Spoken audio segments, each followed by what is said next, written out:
मगाच्या न्हू आमच्या आश्रमाक एक नवो खाजारी मनीस आयिल्लो, खाजारी तरणाटो खाजार जाल्ले मात्र तो खाजार जावन आमच्या आश्रमाक भेट दिवंक येतना आनी एकलो तिके सिनियर बसून आसलो, तिके खाजार जावन 4-5 वर्सां जाल्लीं, तो बरो बसून आसलो आनी ते दोग जाण मस्त क्लोज इश्ट.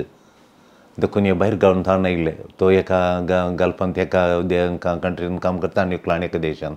तशें ते हांगा आयिल्ल्या वेळार एकल्यान दोगी जाण उबे रावले पळोवन एकामेकाक आनी वो बसून आसतो त्या नव्या खाजाऱ्या चल्याक म्हणालो, ओ तुजें खाजारे जिवीत कशें चलता?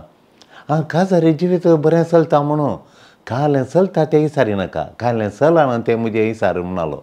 कालें चलना म्हूण खाजारे जिवीत बरें चलता, चलचें तें विचारनाका, कालें चलना तें विचार म्हणून. आनी रप्पा कडेन विचारलें, कालें चलना तर तुज्या खाजारे जिणें कालें चलना म्हूण विचारलें.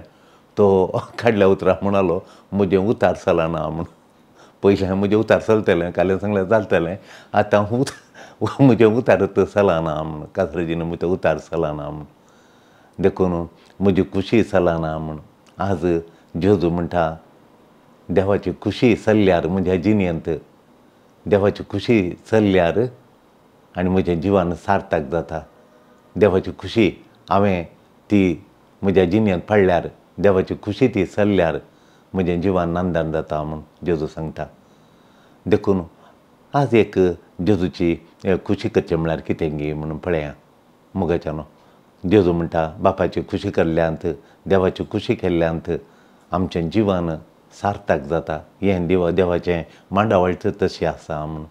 जेजू मनशाक जेजू पळय मनशापणाक आनी जेजूच्या मणियारपणार जेजूच्या मणियारपणाक, ताच्या कामाक प्रचार मेळटाना. जेजूच्या मणियारपणाक प्रचार मेळ्ळो, जेजूच्या कामाक प्रचार मेळ्ळो. जेजून कडचें बरें काम तें, दैवीक काम तें, भुकेल्यांक खावंक दिवचें, थाणेल्यांक पिवंक दिवचें आनी पिडेस्तांक गूण करचें आनी समाधानांतल्यांक समाधान दिवचें, शांतीनांतल्यांक शांती दिवचें आनी अशें कुटाम एक करचें, देंवसरां जोडोवचें, शांती समाधान हाडचें. हें काम जेजू करता आसतना ताच्या कामाक व्हरतो प्रचार मेळ्ळो, पब्लिसिटी मेळ्ळी, प्रचार मेळ्ळो. तो प्रचार मेळोवन जेजू फामाद जाताना ताका तितलोच विरोधपणी मेळ्ळें, मस्त विरोधपण मेळ्ळें ताका. विरोधपणी तशेंच जेजूक मेळोन आयलें. पळया शास्त्रींनी तो देंवसाराचें काम करता पळय म्हूण सांगलें. आयच्या वंजेलांत पळया गी शास्त्री म्हळ्यार देवाचें उतार, पवित्र पुस्तक तांणी कॉपी करचो. तांणी कॉपी करून तांकां तितलें शिकयलां आनी ते तांकां तितलें परिणामकारी करून शिकप जर माहीत आसल्यान तांणी कॉपी करचें जालें, देवाचें उतार कॉपी करचें. आनी देवाचें उतार एक पवित्र पुस्तक बरोवन एक ताची कॉपी करून आनी एकल्या इकची आसली. तांकां शास्त्रां मात ती परवानगी आसली, तांकां कालें बरयता म्हूण कळटलें. देखून शास्त्री म्हणाले म्हळ्यार पवित्र पुस्तक बरयता मतीन पवित्र पुस्तक वळटलें. आनी ते म्हणटात कालें म्हळ्यार जेजू देंवसाराचें काम करता म्हूण ते सांगूंक लागले. आनी ते लेखतात, जेजून करचें हर एक काम, ही जेजून करचीं मात कार्यां देंवसाराच्या बळान, देंवसाराच्या पदवेन म्हूण ते सांगतात. कळकलें विरोधपण पळया. थोड्या लोकांनी म्हळेलें तो मतीन समाना म्हूण, तो मतीन समाना. देखून हें पुरो आयकल्लींत जेजूच्या कुटुंबाची ताका मेळोवंक आयलीं, जेजूच्या कुटुंबाची ताका मेळोवंक आयलीं. आनी ताची भलायके विशीं तांकां कितें करी जाय म्हणून तांकां कितेंय फुडें करीचें आमी, ताचे भलायके विशीं लोक सगळो ताच्या मतीन समाना म्हणटा. जेजू देवाची खुशी करून पब्लिसिटी म्हणटाना थोडो लोक अशें उलयता. आमी साबार फाटीं बरें काम करतना मतीन तो समाना म्हणून जायते उलोवंक पुरो. देखून तें सगळें देवा भेटोवन जेजून बगलां, देवाच्या पुतान बगलां, त्रिएका देवाच्या पवित्र इंदारीच्या दुसऱ्या जनान आनी त्या जेजून तशें बगलां आमकांय थोडे वटेन बगूंक मेळटा. आमी उलयलें तो मतीन समाना म्हूण. देखून ताची भलायके विशीं कितें तरी आमी करी जाय म्हूण ताच्या कुटुंबाची जेजू मेळोवंक येतात. जेजूची प्रतिक्रिया ही जावन आसली. तांचें तांणी मुतवरजी वयसूंचें ह्या मध्यस्थिका देवाच्या मांडावळेक ती साहस जाल्ली न्ही. ती आतां मध्यस्थिका जेजूक भलाय दरीचे वरीचे आनी मध्यस्थिका मुतवरजी वयसीचे म्हणून ती आयल्यांत. पूण तांचे मांडावळ देवाच्या मांडावळेक सरी जाल्ली न्ही, ती थाळपणाना म्हणटा.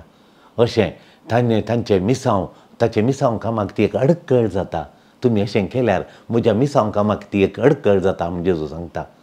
ताचें मिसांव काम कंप्लीट करूंक ती सोडिनात तशें, ती तांची मुतवज्जी सोडिना तशें जेजूक बगता. देखून जेजू तांचें कुटाम कसलें गे म्हूण तो विवरसून सांगता. तांचें कुटाम केलें, ताचें कुटाम, जेजूचें कुटाम कसलें गे, म्हजें कुटाम कसलें गे आनी तांचें कुटाम कसलें गे म्हूण जेजू विवरसून सांगता. जेजूच्या कुटुंबाची बाउंड्रीज तो विस्तारता. जेजूच्या कुटुंबाची बाउंड्री तो विस्तारता. कशें विस्तारता? रक्त संबंधाचे मात म्हणजे कुटाम न्ही. भाऊ भयणी आकय पोदोर कजन्स हे रक्ता संबंध आसा आमकां. रक्ता संबंधाचे मात बाउंड्री न्ही. जेजूच्या कुटुंबाची बाउंड्री रक्ता संबंध मात न्ही, ताच्या की विस्तार आसा म्हूण जेजू दाखयता. आनी देवाची खुशी करूंक जो कोण अत्रेकता, देवाची खुशी करूंक तो जो कोण आशेता थाणयता, देवा लागीं संबंध दवरूंक, घट्ट संबंध बळवंत संबंध दवरूंक आशेता, जेजू लागीं बरो संबंध, देवा लागीं बरो संबंध दवरूंक आशेता आनी देवाची खुशी करूंक लालयता, जेजूची खुशी करूंक थाणयता, जेजूची खुशी करूंक आशेता, लालयता, थाणयता, तो ताच्या कुटुंबाचो सांदो जाता म्हूण जेजू सांगता. देवाची खुशी करन ताच्या कुटुंबाचो सांदो जावंक जेजू आम्हा सर्वांक आपयता. देवाचो मोग करचो म्हळ्यार तुकाच ताका दिवचें. तूं कितलो तुका दिताय, जेजूक दिताय. देवाचो मोग करचो, देवाची खुशी करची म्हळ्यार तुकाच तुवें देवाक समर्पणचें, तुकाच तुवें देवाक दिवचें. देवाक दिवचें म्हळ्यार कालें. तुकाच तुवें देवाक दिवचें म्हळ्यार तुजो कितलो टायम देवाक दिताय, सकाळीं सावन संजे पर्यंत कितलो वेळ तूं देवाक दिताय, तातूंत तुजो देवाची खुशी कितली करताय, जेजूचो मोग कितलो करताय म्हूण तातूंत दिसून येता. तुज्या मतीन सकाळीं सावन संजेर म्हणसर कितलीं चिन्नां आयलीं, देवाच्या विशयान चिन्नां आयलीं. तूं निर्धार घेतना ताची खुशी पाळटाय म्हणलें की पाळट तेगीन हांवें म्हणलो बिमारसो कितले पटीन तुका करूंक मेळ्ळा, ताचो मोग कितले पटीन तुवें दिसाक नियाळ्ळाय, कितले पटीन तुका तुमचें बरेंपण म्हणून देवा वाखणलाय, देवा कर्गां स्तुती दिल्याय, ताचेर तूं देवाची खुशी कितली करताय, देवाचो मोग कितलो करताय. देवाचो मोग करचो म्हळ्यार तुकाच तुवें दिवचें. तुजोच वेळ आनी तुजोच वेळ कोणा वांगडा करशिताय, तुजीं चिन्नां कोणाच्या विशयांत आसात, तूं निर्धार करतना कोणाची खुशी करताय म्हूण तुका बगता आनी तूं कोणाचो मोग तुज्या काळजान नियाळटाय, कोणाक तूं वाखणटाय, कोणाक अर्गां दिताय, ताचेर देवाचो मोग कितलो करताय गे तूं, देवाचो मोग कितलो करताय गे म्हूण तातूंत कळोवन येता. मोगाचें न्हू, देवाची खुशी करची त्यो थोडे फावटी आमकां कश्ट मोगता. म्हाका स्वतंत्र ना गे, म्हाका जाय जाल्यार बरें करूं ना गे, म्हाका स्वतंत्र आसा इल्लीशी सिगरेट ओडूंक, म्हाका स्वतंत्र आसा इल्लें पिवून आमाल पिवून इल्लें चड पिवूंक, ती म्हाका स्वतंत्र ना गे, चड आमाल पिवून हांवें पिवूं नजो गे, तशें तें हांवें बगता. पूण देवाची खुशी म्हणल्यार देव म्हणटा तें आमकां देवाची खुशी करतना ही आडकळी देव काड म्हणटा. आनी देवाचे खुशे खातीर हांव चड आमाल लेखाचें मात हांव काडूं पुरो, चड हांव काणें ना जावं पुरो, आनी तशेंच सिगरेटांनी हांव आपली ना जावं पुरो. त्या दाळा कितें जाता म्हळ्यार म्हाका भलायकी मेळटा, म्हाका बरी भलायकी हांव एन्जॉय करतां. ताचेर परिणाम पळया, कालक्रमेन निमाणें म्हाका तांचो मेळचें पळय, देवाची खुशी केल्ल्यान जावचें बरेंपण पळय. कितले जण कॅन्सर वरवीं वळवळटात आनी आस्मा आनी न्युमोनिया जावन वळवळटात. तांकां कितें म्हळ्यार ह्या सिगरेटीन तांकां तशें केलां. देखून आडवरलें देवाची खुशी करतना सिगरेट ओडिनातल्यार कितें जाता पळया. त्या जाल्यार म्हजो स्वातंत्र्य म्हणून ओडिनासतना रावल्यार म्हाका मेळची भलायकी, म्हाका जावच्यो दोशी, म्हाका जावची ती सफरींग, ती दूख हांवें कांय नातल्या बरी करियेत. तशें तें करियेत. पूण ताचें म्हाकाचें न्हू आतां ड्रायवींग शिकयतना तो एक ड्रायव्हर आसा, तो ड्रायवींग शिकयता भुरग्यांक. तो शिकयतना अशंत गुणेचे अशंत आदर्जे म्हणटा. आमकां थोडे राग जाता. पूण ताणें शिकयलें आमी शिकल्यार मागीर कितली आमकां ड्रायवींग करतना कितली खुशी सालीस जाता. तशेंच पियानो खेळटाना कीबोर्ड शिकयतना भुरग्यांक कितलें दुखता म्हणना, खोलो राग येता म्हणना. निमाणीं भुरगीं तशें खेळटाना इगर्जेंत सगळें तें बरें प्रॉपर कॉर्ड्स धरतना कितलें बरें आयकता आनी तांकांय खुशी हेरांकय खुशी जाता मोगाच्यान तशें देखून देवाची खुशी करूंक सुरू आमकां कस लागून पुरो तशें आमी थोडे फावटी शेअर करूंक देवाची खुशी जावन आसा आमच्या वांट्यांतलो इल्लेशें आमी उणें करन इल्लोसो वांटो आमी लग्जरी जावन चड लग्जरी करनासतना इल्लेशें आमी दुबळ्यांक दिल्ल्या वेळार आमी इल्लेशें दुबळ्यांक दिवंक अत्रेगल्या वेळार ते आमी शेअर केल्ल्या वेळार तांचो मेळचो संतोश तो दुसऱ्यांक खंयच्यान मेळना शेअर केल्ल्या वेळार देखून आज पळया मोगाच्यानो देखून देवाची खुशी केल्ल्यांत कितलें बरेंपण देवाची खुशी करूंक आमकां आपयलां आनी जेजू म्हणटा देवाची खुशी केल्ली म्हजीं कुटुंबादारां म्हणटा म्हज्या कुटुंबादारां कोण कोण म्हजीं कुटुंबादारां म्हज्या कुटुंबादारां बापाची खुशी केल्ली ती म्हळ्यार बापाची खुशी केल्ल्यांत आमी आमचें मिसांक आमी संपयता देखून ताचीं कुटुंबादारां येताना लोक ताच्या भोंवतणी बसून आसलो ताका आयकतालो ताच्या कुटुंबाची लोक ताच्या भोंवतणी बसून जेजूक आयकतालो लोक आयकतालो ताच्या कुटुंबादारां येताना ते कुटुंबादारां भायर आयलीं भितर येवंक जावना कित्याक म्हळ्यार तो लोक बसून जेजूक आयकतालो ताच्या भोंवतणी लोक बसुल्लो कुटुंबादारांनी ती आयल्यांत भायर राखतात म्हणून एक शब्द ताका सांगा म्हणून सांगून एक शब्द सांगून धाडलो ताका तिळचिलें तांणी ह्या लोकांनी जेजूच्या भोंवतणी बसुल्ले आनी जेजूक म्हळें सोम्या तुज्या कुटुंबादारां तुका पळोवंक आयल्यांत म्हणून मार्क आयच्या वंजेलांत 2 पटीन धांवून वत्तू दिता वत्तू दिवन सांगता ती भायर रावतात ती भायर रावल्यांत म्हूण ती भायर रावल्यांत म्हूण ती भायर रावल्या तुज्या कुटुंबाची your family is waiting for you outside म्हणून तुजी कुटुंबाची भायर रावल्यांत म्हणून 2 पटी वत्तू दितात वत्तू दिवन सांगता पळया गे तूं धांवून सांगता मार्क आपल्या वंजेलांत 2 पटी सांगता वत्तू दिवन सांगता ती भायर आसात म्हूण जेजू आवट ऑफ मायंड म्हळ्यार तो मतीन सोमाना म्हणून सांगता लोक सांगता दुसऱ्यांक घालें म्हळ्यार ताचे कुटुंबाची भायर रावल्यांत म्हूण 2 पटी आवट ऑफ मायंड आनी आवटसायड म्हळ्यार बाउंड्रीज घाल्यात लोकांन बाउंड्रीज घाल्यात जेजू ताचें मिसांव काम करच्या खातीर ताच्या सर्कलांत हांव भायर येता ताच्या कुटुंबाच्या सर्कलांत हांव जेजू भायर येता जेजू कित्याक भायर येता ताच्या कुटुंबांत हांव तो भायर येता जेजू कित्याक म्हळ्यार ताणें ताचें मिसांव काम देवान दिल्लें मिसांव देवाचें प्लॅन जारी करच्या खातीर आनी आतां तीं ताच्या कुटुंबाच्या सर्कलांत हांव तीं भायर आसात आतां पळय गी जेजू ताचें मिसांव काम करच्या खातीर ताच्या कुटुंबाच्या सर्कलांत हांव कुटुंबाचें सर्कल म्हणटा हांव ताच्या संबंदांत हांव कुटुंबाच्या सर्कलांत हांव जेजू भायर आयला आतां हांगा भायर येयले कडेन जेजूच्या कुटुंबाचें सर्कल करून खाणयतना तीं कुटुंबाची भायर रावल्यांत ताच्या कुटुंबाच्या सर्कलांत हांव तीं भायर रावल्यांत पळय 2 सर्कलां पळया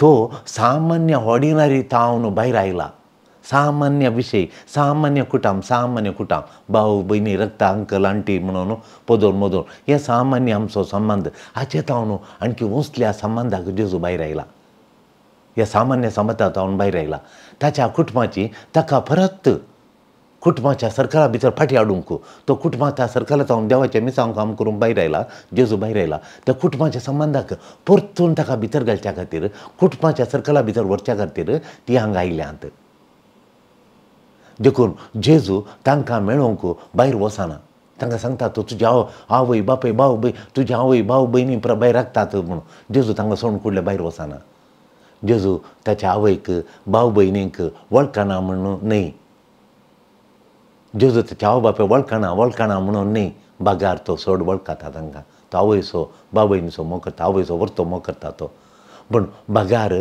तांणी आतां जेजूच्या कुटुंबा भितर येजे म्हणून जेजू भायर वचना जेजू भायर गेलो जाल्यार त्या कुटुंबाक गेल्ल्या जालो तांणी जेजूच्या कुटुंबा भितर येजे ताच्या भोंवतणी करून देवाची खुशी करतल्यांनी ताच्या कुटुंबाचे परिवार ह्या परिवारा भितर जेजूच्या देवाच्या खुशी करच्या परिवारा भितर येजे म्हणून हें परिवार जेजू मुख्य हें कुटुंबाचें परिवार भारी मस्त मुख्य देवाची खुशी करचें परिवार ताका जाय देखून ताचें साधारण ऑर्डिनरी कुटुंबाच्या संबंदांत हांव ह्या देवाच्या खुशी करच्या संबंदाच्या परिवाराक तांणी येजे भितर येते म्हणून भितर प्रवेश येजे म्हणून जेजू आशेता जेजू ताच्या कुटुंबांत हांव भायर जेजू ताणें आतां केल्ल्या नव्या कुटुंबांत हांव नव्या परिवारांत हांव जेजूचें आतां नवें परिवार देवाची खुशी देवाचें येवजन देवाचें प्लान देवाचें सल्वास हांव जारी करचें हें नवें येवजनाचें नवें कुटुंबाचें हांव जेजू बिलकूल भायर येवंक आयकना बागार कुटुंबाच्यानी ताच्या नव्या कुटुंबा भितर येयचें म्हणजे जेजू आशें येता. ताच्या कुटुंबाची ताका धरून व्हरूंक आयिल्लीं, ताच्या कुटुंबाची कितें आयिल्लीं ती जेजूक धरून व्हरूंक. सकडी म्हणटा तूं मतीन समान आहा म्हणून. देखून तो सैतानाच्या प्रभावान करता म्हणून हें ताच्या कुटुंबाचें हांकां आयकूंक मेळटा. देखून ताच्या कुटुंबाचे येतात ताका आपूण व्हरून परतून त्या कुटुंबाच्या थंय समान ताच्या कुटुंबा भितर घालूंक. ताच्या कुटुंबाच्या तांकां धरून व्हरूंक आयिल्लीं. आतां जेजूचें नवें कुटाम तांकां धरता. तीं जेजूचें कुटाम थंय बसून आयकतना हीं बायतान आयिल्लीं ते जेजूच्या कुटुंबा भितर प्रवेश जातात. आतां जेजूचें कुटाम, जेजूचें परिवार तांकांय भितर धरून येता. तींच भितर येतात, जेजूच्या कुटुंबां येतात. नवें कुटाम जावचें वाट तांणी सोदून काडचें. नवें कुटाम जावचें कशें, ती वाट कसली वाटेन आमी जेजूचें नवें कुटाम जाता तें आमी सोदून काडूंक आमकां जेजू उलो दिता. नवें कुटाम, नव्या कुटुंबाचे सांदो, नव्या कुटुंबाचो सांदो जावचें म्हळ्यार कितें? आमी आतां जेजूच्या नव्या परिवाराचो, नव्या कुटुंबाचो, नव्या परिवाराचो सांदो जावचो कसो? तशें म्हळ्यार कितें? म्हजी आवय कोण, भाव कोण, भयणी कोण? आनी ताच्या भोंवतणी बसल्यांक पळोवन जेजू सांगता. जेजू एक क्लू दिता. ताच्या नव्या कुटुंबाचें सांदें जावचें कशें गे म्हणलो क्लू जेजू दिता. तशें म्हळ्यार ताच्या नव्या कुटुंबाचें सांदें जावचें म्हळ्यार तो एक क्लू दिता. क्लू कोलो म्हळ्यार म्हजी आवय कोण, म्हजी भाव कोण, म्हजी भयण कोण म्हूण जेजू विचारता. आनी ताच्या भोंवतणी बसलेल्यांक पळोवन जेजू सांगता हांगा आसात म्हजी आवय, भाव, भयण म्हणून सांगता जेजू. कोण देवाची कुशी करता ती म्हजी भाव, ती म्हजी भयण, ती म्हजी आवय म्हणटा. तीं तांचें आदलें सर्कल सोडून आयल्यांत. आदलें फॅमिली सर्कल, आदलें परिवाराचें सर्कल, आदलें चिंताप, त्या फारिजावांचें, त्या शास्त्रांचें चिंताप, त्या चिंतपार मानून हाडलें ती चिंताप सोडून तीं आयल्यांत आनी जेजूच्या त्या नव्या परिवारांत, नवें दायजांत तीं त्या सर्कलांत तीं प्रवेश जातात आनी जेजूच्या नव्या कुटुंबाक प्रवेश जातात तीं. ह्या कुटुंबाक सांदो जावचें रक्ता संबंदान न्ही. जेजूच्या कुटुंबाचो सांदो जावचें जेजूच्या रक्ता संबंदान जावन न्ही. जेजूच्या नव्या कुटुंबाचो सांदो जावचें जिणी बदलून जेजूच्या नव्या परिवाराचो, नव्या कुटुंबाचो, जेजून रचयल्ल्या, जेजून घडल्या नव्या कुटुंबाचो सांदो जावचें आमची जिणी बदलून, आमचें पाताक रोडोवन, आमचें काळजाचें परिवर्तन करून, आमच्या मतीचें चिंताप बदलून, आमचें कन्वर्शन जावन आमी जेजूक लाभ दोवन जेजूच्या नव्या कुटुंबाचें सांदें जावचें. जेजूच्या कुटुंबा संगी आमी एक विंचोणी करी जाय. जेजूच्या नव्या कुटुंबा संगी, जेजूच्या नव्या परिवारा संगी आमी एक नवी विंचोणी करी जाय. एकच आमी जेजूच्या घरा भायर राखून रावचें. ह्या जेजू संगी देवाची खुशी करून ताच्या कुटुंबा भितर राखचें, प्रवेश जावचें. हें आमची एक विंचोणी आमी करचें. एक विंचोणी करचें. जेजूक भायर ताच्या कुटुंबाच्या परिवारांतल्यान भायर रावचें आनी उतार धाडचें आमी तुज्या कुटुंबाची भायर रावल्यान तुवें भायर येचें म्हणून. ह्या आमी देवाची खुशी करच्या खातीर जेजूच्या नव्या परिवारा भितर रिकचें, प्रवेश जावचें आनी त्या कुटुंबाचो सांदो जावचें हाची विंचोणी करचें. तूं कसली विंचोणी करताय? पयली की दुसरी? देखून आमचें जात खात, आमची भास गीस, आमची संस्कृती आनी हें खंयचें आमच्या ह्या जेजूच्या नव्या कुटुंबाक प्रवेश जावंक आडखळ घालिनाये. देवाची खुशी करून सोम्याच्या कुटुंबाचें सांदें जावंक आमकां आपयलां. देखून देवाची खुशी आमी जाता तितली करून ह्या सोम्याच्या कुटुंबाचें सांदें जावया. मरयन म्हणलें तुज्या शब्दा प्रमाणे म्हजे थंय जावं, हांव तुजी चारणदासी, तुजी खुशे प्रमाणे म्हजे थंय जावं. देवाची खुशी मरियमायन संपूर्ण केली. देखून जेजूच्या नव्या परिवाराची, जेजूच्या कुटुंबाची पयलो सांदो मरी. लुकाच्या वंजेलांत अध्याय 1:30-8, 1:38 सांगता. मरियन म्हणलीं उतरां तुज्या शब्दा प्रमाणे म्हजे थंय जावं म्हणून. देखून हांवें तींच उतरां म्हज्या वर्दीच्या कार्डाचेर घालीं तुज्या खुशे प्रमाणे म्हजे थंय जावं म्हणून. आमी देवाची खुशी करूंक विंचोणी करया. देवाची खुशी करची म्हळ्यार देवाक दिसाक हांव कितलो वेळ दितां, देवाचें उतार हांव कितलें नियाळटां आनी तें कितलें म्हज्या काळजांत जागोवन दवरतां आनी देवाच्या खुशेक प्रकार हांव कितलीं बरीं कामां करतां आनी देवा लागीं हांव कसो संबंद दवरतां. देवाची जेजुवीची खूब विशीं म्हजी बोगणांक कसली हांव कोणा सांगता टायम करशिता थांतू कळटा हांवें देवाची खुशी मिसोणी केल्या गी जेजूच्या नव्या परिवारांत रावंक मिसोणी केल्या गी कोरोना जाल्यार आज तो जेजूच्या नव्या परिवारांत नव्या कुटुंबाचो सद्दा जावंक मिसोणी करया आमेन.